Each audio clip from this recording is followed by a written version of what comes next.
Buenas tardes, les doy la bienvenida al canal, esperando que pasen un rato entretenido entre las tinieblas de la historia.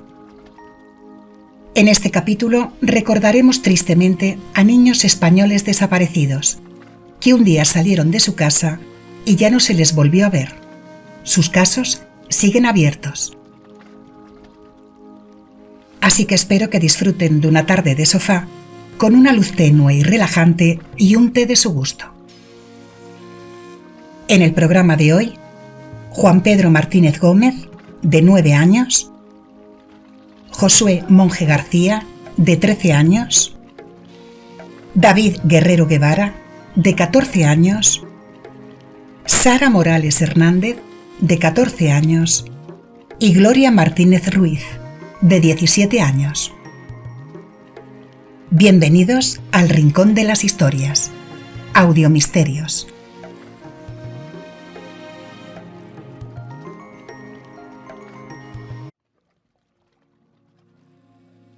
Juan Pedro Martínez Gómez era un niño de 9 años que vivía en Murcia, muy buen estudiante, por lo que para premiarlo por sus buenas notas, sus padres, Andrés y Carmen, le quisieron dar la sorpresa de hacer todos juntos un viaje a Bilbao, aprovechando que Andrés tenía que ir por trabajo. Así que el día de San Juan, el 25 de junio de 1986, salieron de Murcia en el camión cisterna que conducía el padre, con más de 20.000 litros de ácido sulfúrico. En el último sitio donde los vieron fue en un restaurante de carretera, Mesón Aragón, conocido como El Maño, en la entrada de Cabanillas de la Sierra, en Madrid. Más tarde, debido al exceso de velocidad en la Nacional 1, cerca de Somosierra, el camión derrapó y tuvieron un grave accidente en el que el camión volcó y donde los padres del niño fallecieron, cubriendo el ácido del camión los cuerpos. La policía y todo el mundo pensó que en el camión solo viajaba el matrimonio, aunque se encontró ropa de niño y una zapatilla.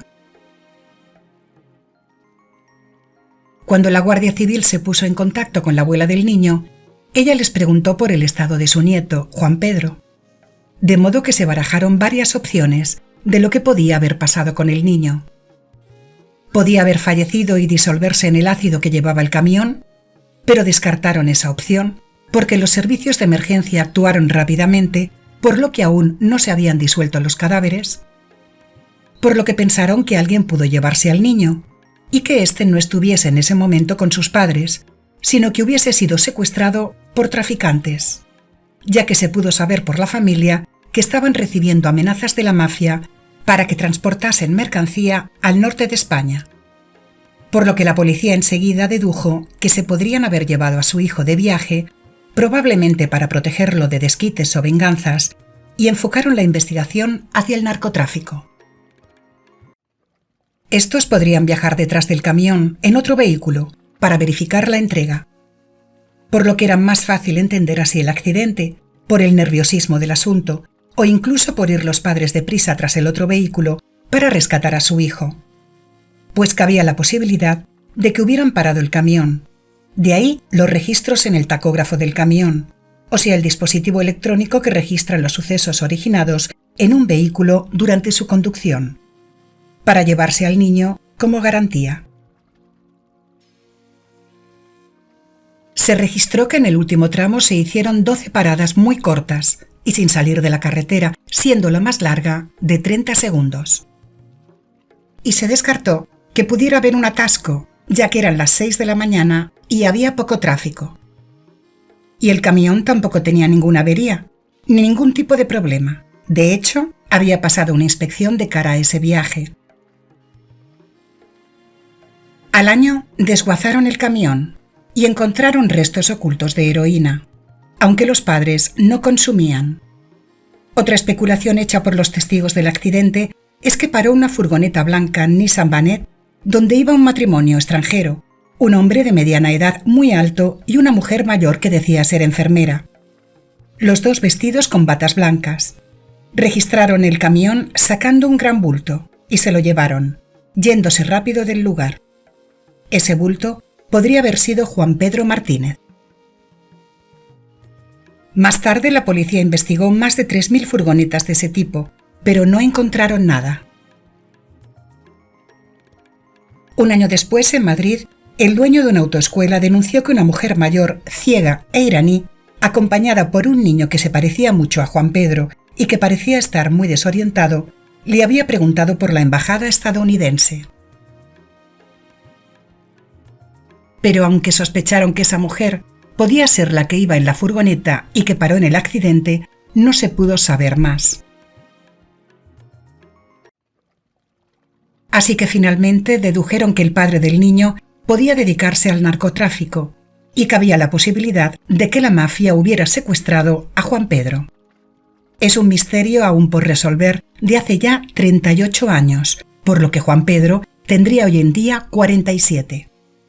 Y está catalogado por la Interpol como la desaparición más extraña de Europa en el siglo XX.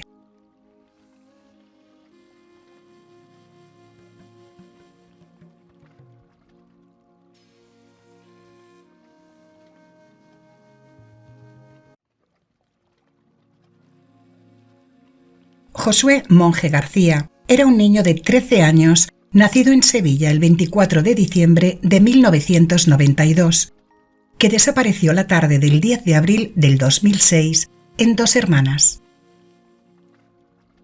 Cuando se dirigía en bicicleta a casa de un amigo a dormir, con una mochila y algo de dinero. Aunque había traído muy malas notas del instituto, sus padres le dejaron ir a casa de su amigo. Josué vivía en el barrio de Huerta Sola y la casa de su amigo estaba a solo 300 metros de la suya. Al día siguiente, al no volver su hijo, María Isabel García, su madre, llamó a casa del amigo de Josué y se dio cuenta que su hijo no había pasado la noche allí, por lo que lo denunció a la policía, y lo primero que pensaron es que se había escapado. Los días pasaban y Josué no aparecía, además de parecer muy raro el comportamiento del padre, Antonio Monge. María Isabel recordó que Antonio regresó a casa con ropa distinta a la que se fue el día que desapareció su hijo, el cual le dijo que había tenido un incidente en la iglesia a la que iban y que por eso se cambió de ropa. La policía averiguó que era mentira. De hecho, se enteraron que Josué había avisado a su amigo de que llegaría más tarde, porque tenía que ir a trabajar con su padre para ayudarle en algo. Además, hacía poco, antes de la desaparición del niño, que María Isabel le había pedido el divorcio a su marido, ya que llevaba más de 20 años siendo maltratada.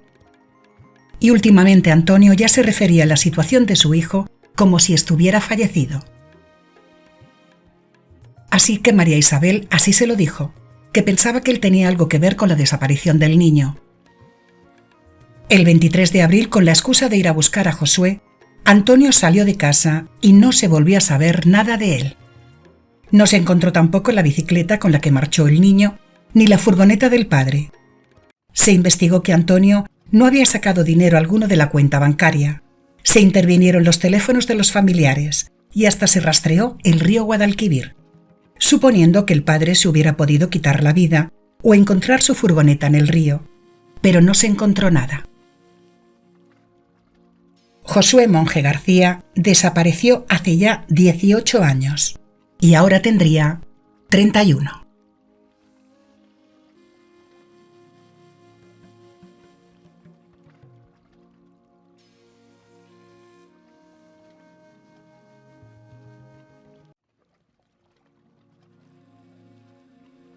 David Guerrero Guevara era un chico de 14 años que vivía en Málaga, en el barrio de Huelín. Le encantaba pintar y era un prodigio de la pintura.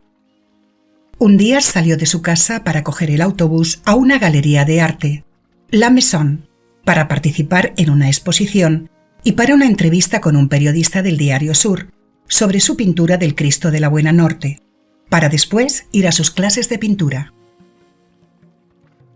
Ese día fue el 6 de abril de 1987, el cual ya no se volvió a saber nada de él.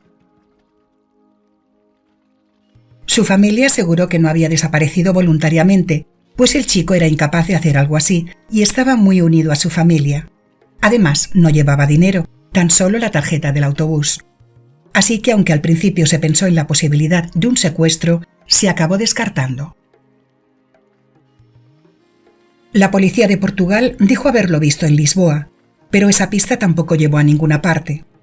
Incluso se interrogó a los conductores de autobuses, que coincidieron en no haberlo visto, por lo que se dio por hecho que nunca debió coger el autobús que pensaba, y que tan solo estaba a pocos metros de su casa. Así que se intentaron buscar pistas en esos 250 metros que les separaban, pero no se encontró nada.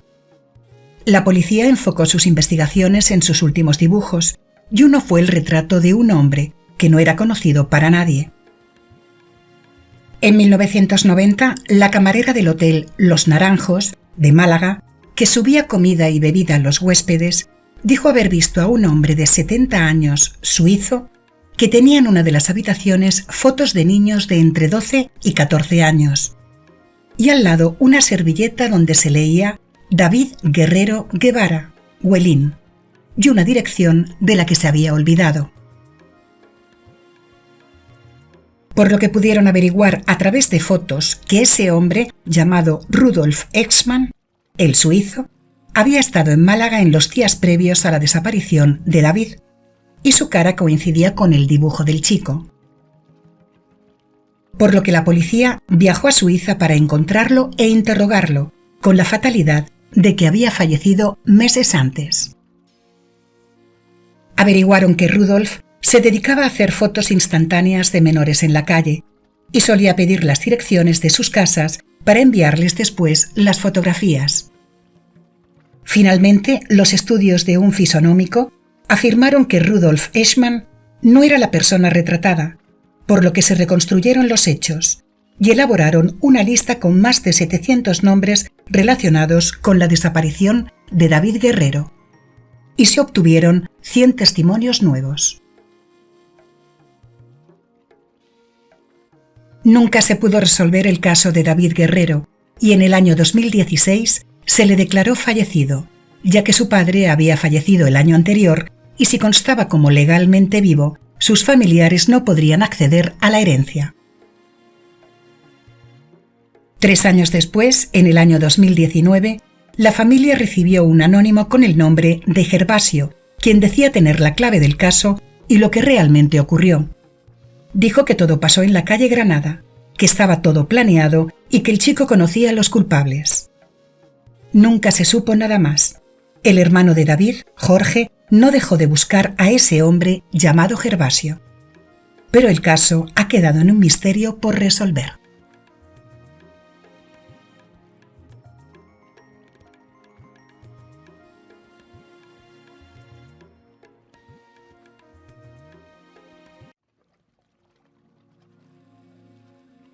Sara Morales Hernández, de 14 años, salió de su casa la tarde del 30 de julio de 2006, del barrio de Escaleritas, en Las Palmas de Gran Canaria, para encontrarse con un amigo en el centro comercial La Ballena.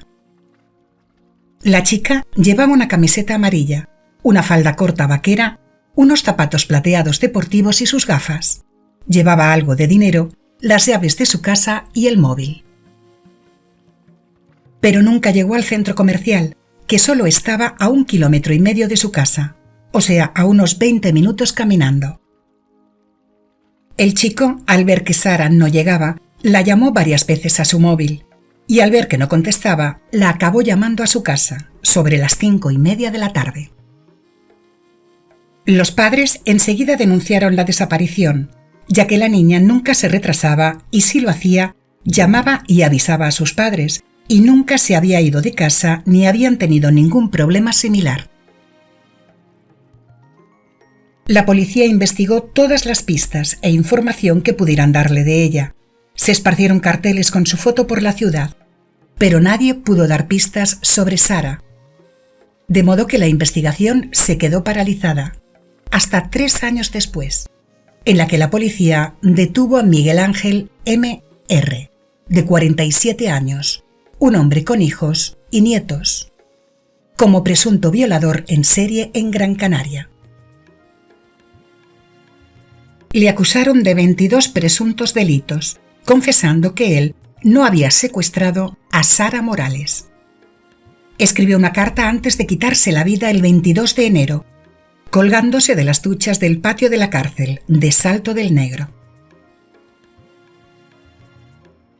En la carta, muy precisa y escrita a mano en un folio por delante y por detrás, que le entregó a sus hermanos para que se la dieran a Nieves Hernández, la madre de Sara, se exime de lo que le pudiera haber pasado a su hija. Decía que él no fue quien secuestró a la niña, y que le estaban presionando, y que entendía el dolor de la familia, y al mismo tiempo también se defendía de las presuntas violaciones de las que le acusaban. Pero la carta se la quedó la Policía Nacional y el juez del caso para investigarla, ya que podía ser una prueba y había que tener mucho cuidado.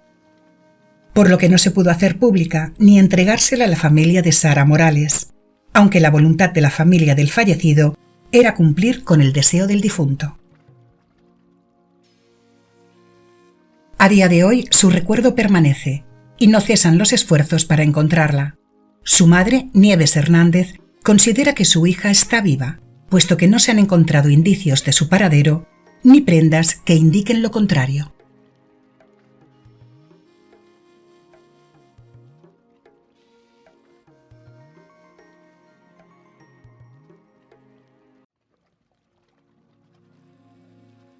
Gloria Martínez Ruiz, una chica de 17 años, nacida el 29 de enero de 1975 en Alicante, era una estudiante de COU que sacaba buenas notas y además estudiaba en el Conservatorio Séptimo de piano.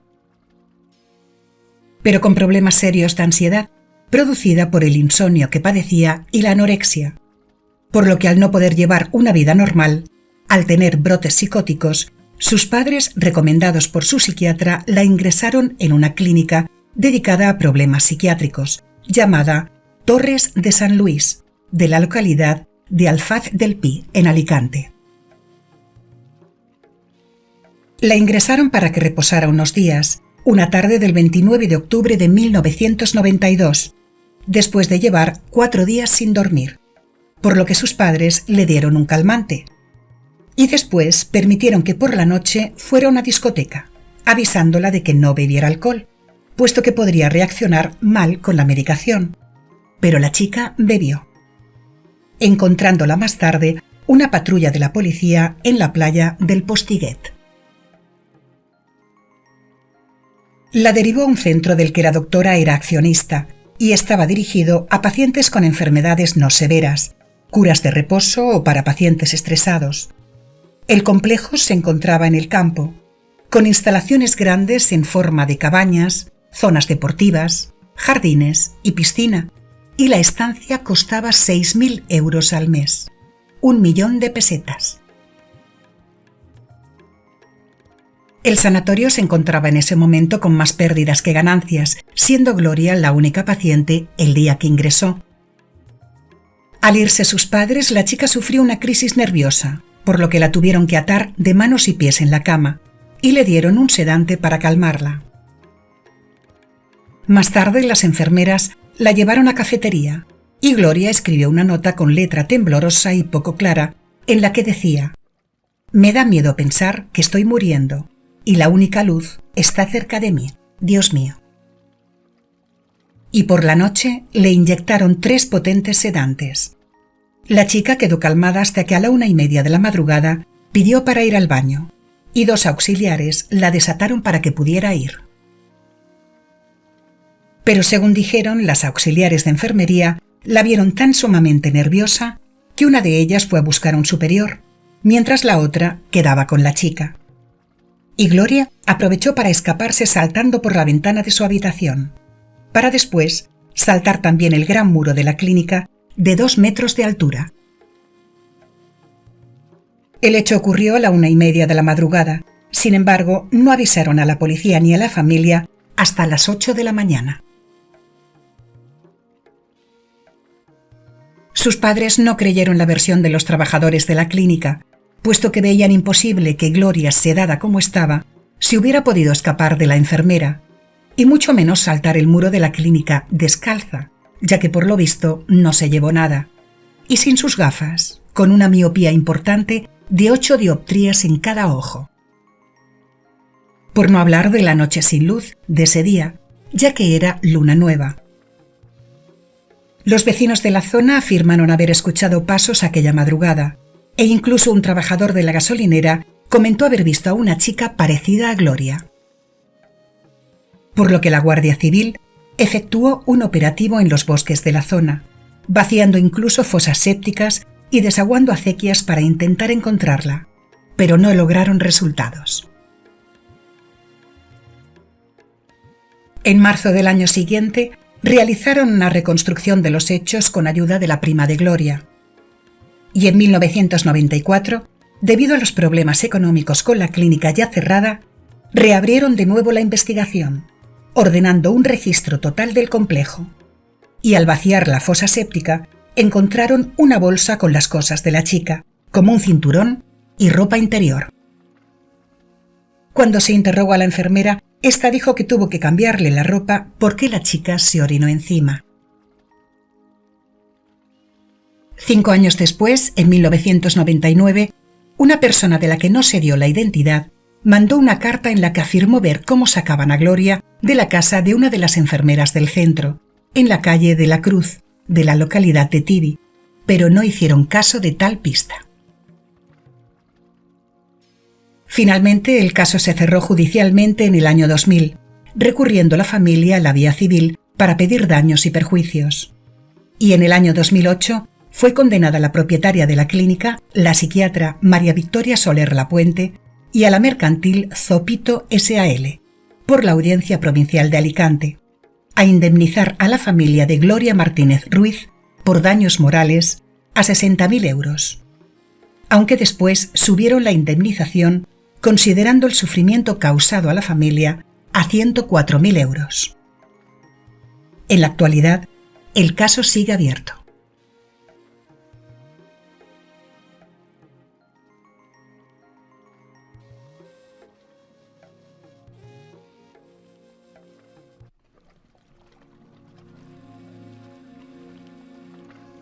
Si les ha gustado, por favor accionen la campanita de notificaciones para saber que ha sido de su agrado y poder seguir ofreciéndoles contenido, compartir y darle a like para ayudarme con el canal.